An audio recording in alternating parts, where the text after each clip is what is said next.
And now, from Beverly Hills, California, it's the Eddie Crispell Show. Tonight's guest will be Dick Sutphen and Tara Sutphen. And now, Eddie Crispell. Thank you and welcome. Have you ever noticed that likes attract? Do you know that there is really a faith that will move mountains? Remembering past lives and why sometimes we cannot remember are some of the things we will talk about tonight. It's with great pleasure that I bring to you Dick and Tara Sutphen. Richard, how are you? I'm Tara, doing fine. It's good welcome. to be here. It's nice to have you. Good to be here. You know, before we even do another thing, I want to take a moment and show my audience some of the work that each of you have been doing, if you don't mind. Well, we wouldn't mind. You know, I just happen to have a few dozen Just happen books to here. have, yes. And we're going to wait for a moment and have the camera pick it up. Good. So, so the audience can read. Blame it on to your past lives. Richard. This is Tara's brand new book. It's just out. And it's her first book, so it's pretty exciting. She's not used to seeing her own name across the bottom yet, so it's a real thrill. It's been in her hands, I think, about, what, 4 days? Yeah. That's a little bit thrilling, isn't it? Yeah. And Tara is an occultist, so I know she has a lot of things to share with us this evening. And this was published by... Valley of the Sun Publishing.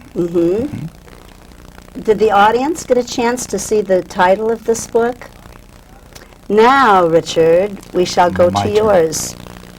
The Oracle Within. And this was published by... This is Simon & Schuster Pocket Books. I've done a whole series of books for them, and this is the latest one. Yeah. You actually have, you aren't just a novice at this writing business. You have about 40 books, don't you? Yes, ma'am. And what publishers have you had in the past? Primarily Simon Schuster, McGraw-Hill, W.H. Allen in England, a lot of small publishers too. And are you aware of the fact when we began the show tonight, we talked about likes attracting each other? Yes. It was a very good friend of mine that brought us together, and we sort of gravitated to this location tonight. Right. And I want to ask you a few things, since I'm very, very cold at my physical awareness about you. I have to go into my psychic a little bit, and Oh, we're in trouble now. right, and sort of peel things apart. You remember some of your past lives, and you've helped other people remember past lives. Yes. Would you like to talk about it a little bit? Well, I've been exploring past lives, it seems like, for most of my adult life and this life. I didn't get into this because I was interested in the psychic, necessarily. I took a class in self-hypnosis, and this was back in the mid-'70s. And as part of the class, the instructor did a past life regression. And I had this vivid impressions of Copan, Honduras. And enough so that I was able to check it out historically and find that everything that I saw was true. And even seeing the sun going down at sunset and reflecting off the main temple, and I checked records of the city and found the main temple faced west. And it just intrigued me. I have the kind of mind I have to keep following it up and trying to disprove it or to prove it and find out what it means. And it was the beginning of a search that has lasted, as I say, most of my adult life. How interesting. And I think your lovely wife was an experience you had in another life. She sure was. Many lives. Yeah, actually a week before I met him, I had a dream talking about a Mesoamerica type past life. I had dreamed that I was on a top of a pyramid. Really? And a week later, yeah, We met. But I was with priests. We were priests on top of a pyramid. Right. And it was Jess Stern who brought us all three together here tonight, who introduced Tara and I, and he had, what was Jess's prediction to you, his psychic prediction? Oh, well, that I would, and this was about 4 or 5 years before, that I would meet the most important man in my life through him. And then he brought her to a party I was having one night, and neither of us were ever the same since, or ever apart since. So, but we know of many past lives that we've been together. That's wonderful. What about reincarnation? Do you remember any of your past lives, Tara? Yeah, I think that, as being in this business where we try to see where our gifts come to us, if we've, been writers or where it, and freedom lovers. Yes. We think that maybe society has, they mold us into certain little grooves that we like to explore to see. And this knowledge and this awareness is something that you can't give to people and you can't sell to people. No. And I always have had the feeling that that we live like in little compartments, and the reason we don't go back into the memory of other lives is because, as an example, if you were a murderer in a past life, if you came with the memory of it, you would be a murderer in this life. Right, it would be a lot to live with, the guilt, or let's say you were somebody famous. That would be a lot to live with, too. That would be. It'd be an ego factor, I think, that most people would, it'd be hard to set it aside. It really would. And yet we all have the ability, I'm convinced that everyone has the ability to tap into the lifetimes if they're curious, if they want to go to the trouble and find out what it means. It's not something you investigate in an afternoon. It's a very deep subject that requires a lot of investigation and a lot of understanding, just the understanding of cause and effect, of karma alone. Right. So. Whatever we cause affects us. If we are an individual, or if we are a household, or a nation, a city, a state, or a nation. And I wish people were more aware of that, because I think if they really understood it, they would take more responsibility of what they really should do to keep us within the good realm of things. We're creating karma on any level and any type of group. We're creating karma, sure. Everything we think, say, and do is creating karma, as I like to tell people. And of course, you have to carry it further than that. You have to take it to the point of everything that you think, say, and do, and then the motive and the intent and the desire behind everything you think, say, and do. And you, Richard, have done a lot of investigative work into psychic phenomena. Yes. So you've had a lot of experience in back of you. Not to mention the fact that you also lecture, don't you? Yes. Mm-hmm. We do seminars all over the country and travel more than I think we want to, but we have 15 cities upcoming. Mm-hmm. Incidentally, I would like to share with the audience that if anyone is interested in learning more about Richard and his work, we will roll my telephone number at the end of the show, and I would be more than happy to pass on whatever information I can to you. And Tara, when did you become aware of the fact you were going to write a book? Is it something you always knew? No, because Richard and I have been married for 10 years, so I didn't ever think that I would be a writer along with him here. But no, I used to do, basically what my book is about is I do automatic writing. And I did automatic writing as an exercise in one of his psychic seminars. So he does this psychic seminar about 4 times a year. And so I would just ask questions about the family, and they just seemed to become more, true. Mm-hmm. Everything I predicted on the paper came true. And so he asked me if I'd do a column in our magazine. She just got better and better over 10 years' time. About 7 years. I got really great about it. So he asked me to do this column, and so I did, and the letters just started pouring in. Isn't that wonderful? Yeah, and so I have gotten so many letters that we did the book. Well, she felt guilty. I feel guilty. She felt, I have to answer more of these people, and as the letters poured in, I started saying, well, honey, you could answer them all maybe in a book. And of course it wasn't all, because now there's been hundreds and hundreds in the book only. Well, see, this falls right into something that I've known for a long, long time, and that is necessity is the mother of invention. You know, because we come into our own, and we find out that we do have a purpose on earth, and then once we take that single eye, we have to really follow and do whatever we have to do.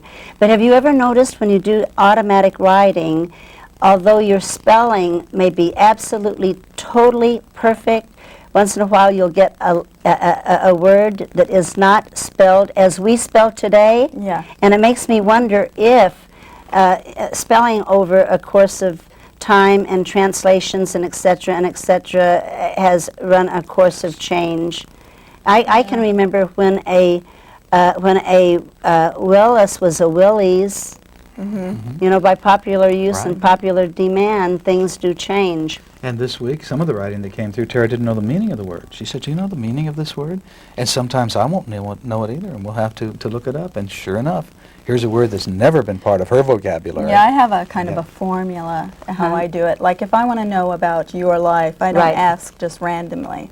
I call in your guide or someone who loves you very much, and then they write. Through her hand. Through my hand. Yeah. That's interesting. And have you had any experience with UFOs? Well, yeah, a little bit, but I'm not interested in that so much as I'm interested in the pain that we have to go through on this earth. And that's the majority of my letters. And the right down to the fact of it is, we will go through that pain until we make whatever restitution we will make of what we have done in this life or in a past life, until finally we reach a perfect union with the Creator. Yeah. That is Seems the a ultimate. long way away sometimes. A long way doesn't away. And we fall in and out. We backslide something unbelievable. I have a formula that is so powerful that it's absolutely unbelievable, of really being able to tune in to doing good for whoever I have to do good for, and I cannot believe sometimes that I even let it slide by the wayside. Why does that happen, Richard? What is your formula? I want to hear the formula. So does everybody else watching now, Eddie. I would love to give it to you. Yeah. I would. Oh, that's wonderful. Have you ever noticed that when esoteric things occur, it's often around waste? Like the children of Fatima as an example? Oh, okay. All right. The pipes in the bathroom act as antennas.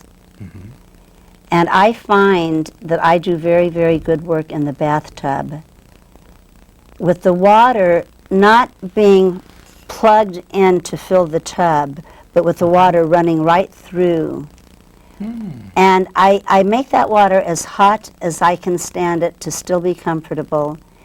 And I lean my body forward so that that water goes on my wrists and on my ankles, and I splash it on my extremities while I talk verbally out loud to the Creator, my friend, like I'm talking to you now, my friends. And then do you record it, or do you just remember what... I talk about any problem I have, and if I don't think removing a problem from another person's life, which may be replaced with the worst problem, I go to bat for other people too, and I put across the fact that this person is worth it, worth solving this problem, worth getting their lives in order, worth having a wonderful life to live. And when I finish my conversation, which really comes from the pit of my heart, I throw that out to the higher power. I stop at that tub, let it fill, I take my bath, and when I step out of the tub and dry off my body, I don't ever let that problem drift into my mind again until I bring it into my mind at will. Because I discovered a long time ago that the secret of manifestation is in the releasing. And that's just the most powerful thing. The imagining and the believing and the releasing. Yes. I can see Tara now doing her automatic writing in the bathtub. You're going to be in trouble, Eddie. It'll be your By fault. the ocean. Oh, that's beautiful. If you do that exercise, Tara, for another person, like as an example, you have to be really very careful because their problem could deal with their own karma. Of course. Yeah, like it as an always comes up. Yes. Let me give you this example. If a person has a problem with drugs, and you want to do the exercise so that they can pull themselves out of this, sometimes if you push that entity out of them, it can be replaced with something else. Yeah. So you have to really put a lot of thought into it before you work on other people. But you will know, because you have that third eye about you also. Yeah, I don't get so much a lot of times the person writing in who has the drug problem. I get their mother. Right, Or, you yes. know, Who their wants to father. understand why. Why? And Right. Tara Why will do I look need at the to go through why this? Yeah. and call in the guides or someone who loves them on the Or other the side. wife, you know, I got one Yeah. about a wife who had to leave her husband finally, just recently. Yeah. Because it's very, very painful when you are feeling what might happen to somebody that you love very much. So there's no way under the sun that another person's life can avoid touching your own. I mean, with all of the We're freedom... back to the oneness now. back to the oneness. With all the freedom that we need Yes, and all the freedom that we want, Yeah. we still I agree.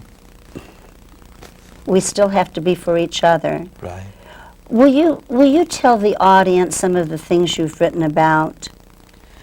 Well, I've written a lot about reincarnation, Eddie. That seems to be the one subject I'm best known for, and yet it's the general metaphysical communication that are closest to my heart, combined with Zen. Yes. I come from a martial arts background. I love Zen and I love metaphysics, and I've had a lot of experience with the occult, and I seem to have synthesized this material and presented in a way that a good number of people anyway understand. I guess if I were to... May I do this for the audience? Sure. If someone had never heard of Zen before, give us a little touch of that. Oh boy, we're talking about the unexpressible almost. I see Zen as a process of self-discovery. I don't see it as a religion. I don't put it in any of the contexts that people would normally associate. I don't even see it as a philosophy. I see it as a process in which you go inside and you explore, you seek who you really are beneath all of the programming, beneath all of the experiences that we've all had. And at the same time, I like to combine that message with what I think is the core message. I feel that every single one of us is here on earth to learn to let go of fear.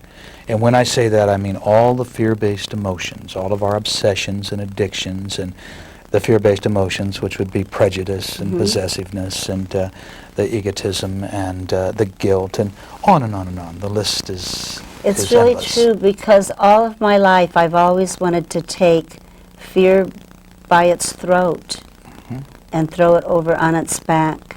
Well, it's our karma. It's the karma. It's what we're here to work on. Whatever it is that you fear, whatever it is you're having a problem with, that's it. That's what you're here to learn to deal with. So you can ignore it, you can hide from it, or maybe you can embrace it and to learn to rise above the effects. And you are not only a receiver, but you're a giver. You're a teacher, and you lecture. If someone wanted to attend one of your lectures, do you travel like the concert people travel? Yes, we do. We travel a lot. We will be in about 15 cities this year, and we all here in the Los Angeles area. We're always. It seems like we're doing something, but they can write to us, and you're going to give them, I guess, our address, and we Right, publish a magazine, and the magazine's free to Oh, people. that's right. Yeah. And you Comes out give that for a quarterly. year, don't you? Yeah, if anybody is cares enough to call up or write us and say, send us a copy, why? Do you And if they mind- order a tape, we get them. We give it to them forever. Do you mind if I take just a moment and show the magazine off? Oh, we'd hate that. We'd hate that. Winners, Master of Life winners. Mm-hmm. I love that. It will take just a moment for the camera to come in. All right. This is it comes out quarterly, and at least half of it is always editorial. And it's a way for us to explore with our readers. We have about 100,000 people on the mailing list, and so we're always conducting research projects. And we report on the research projects. This issue talks a great deal about us visiting the ruins, some of the Mesoamerican ruins, in a search for Atlantis, which is what the cover is all about, if they're seeing it there. But there's editorial. We have a great astrologer who does a column, Reiki therapist who does a column, Tara's column, talking to her dead friends and answering questions for people. And I do a column which I call Controversial Questions, in which I take on the most controversial questions that come in. And people seem to like that. Plus, we always bring in some good writers. Well, I think that's a wonderful offer to give the magazine for a year. And you're into recording. Are you involved with that too, Tara? Yeah, I have a tape line too. Do you? Yeah, that's another thing I didn't ever think that I would do, but yeah, he asked me to join him on the seminars a couple of years ago, and I was pretty well received. So It's really her amazing. tapes are our bestsellers. She's being Are humble. they? Yeah, she's being very humble, and the people, they love her energy in a seminar. Right. And she adds something that I couldn't really bring to it. She makes them all cry, which, you know, I didn't make them Another cry. really- Now Tara gets on stage, she makes them all cry, and I sit there and go, oh my God.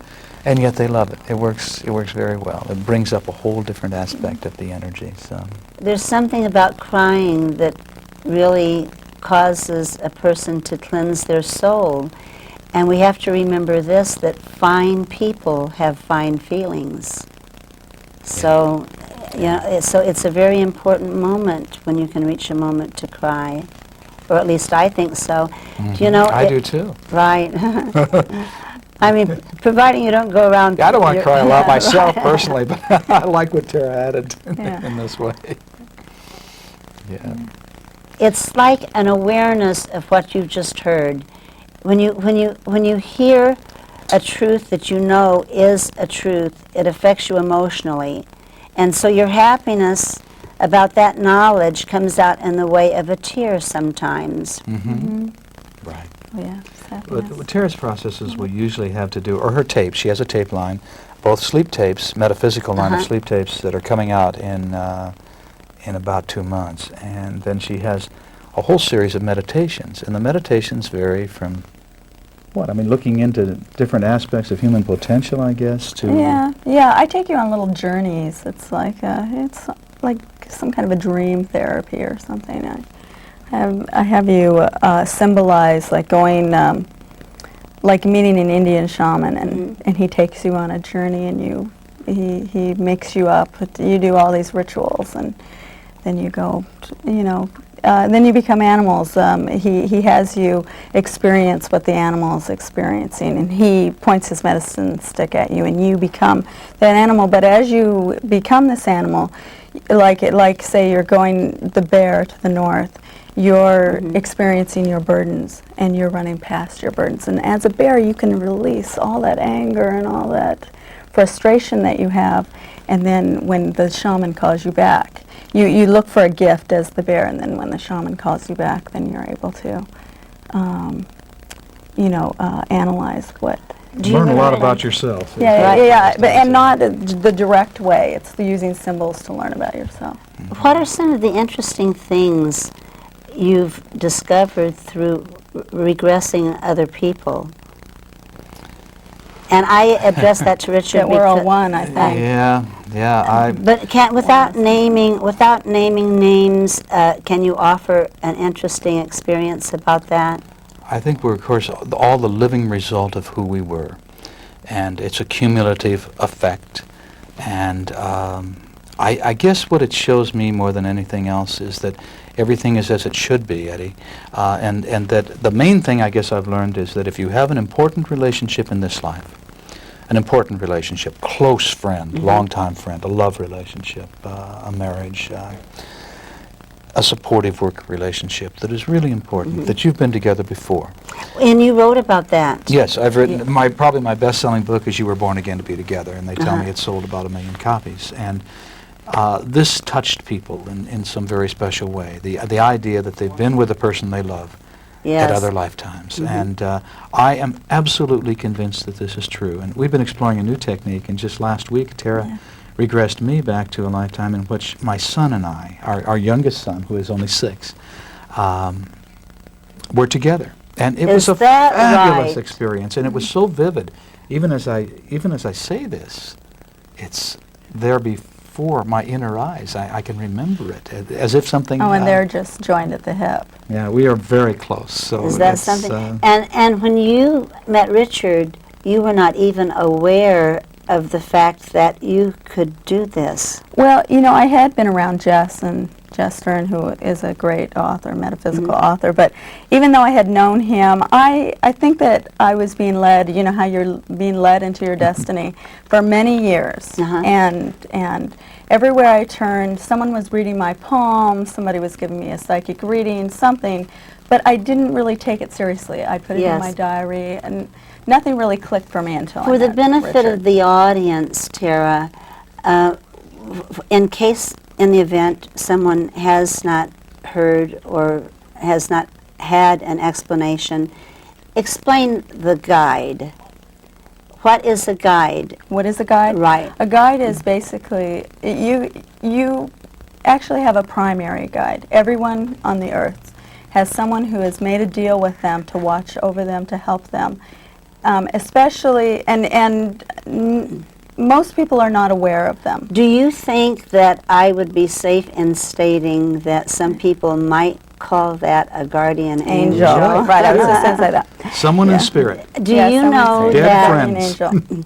I can remember when I was a baby, I had a metal crib, and I knew always that I had 2 angels riding my shoulder. And all through my grade school years and all through junior high school, all through my school and my life, that was my expression. I have, well, sometimes I would cut it short and say I have an angel riding my shoulder. Right.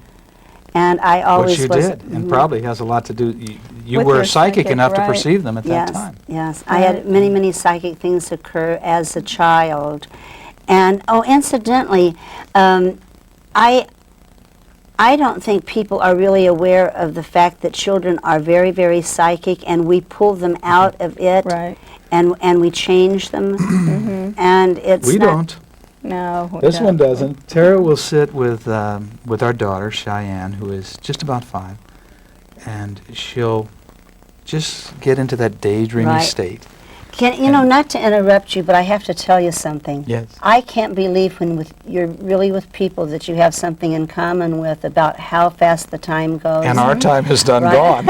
Ours is gone. Do you think that you could come back again and we could get into other things? We'd love to. I would love that so much. Thank you for so having much. us here on Thank the you. show.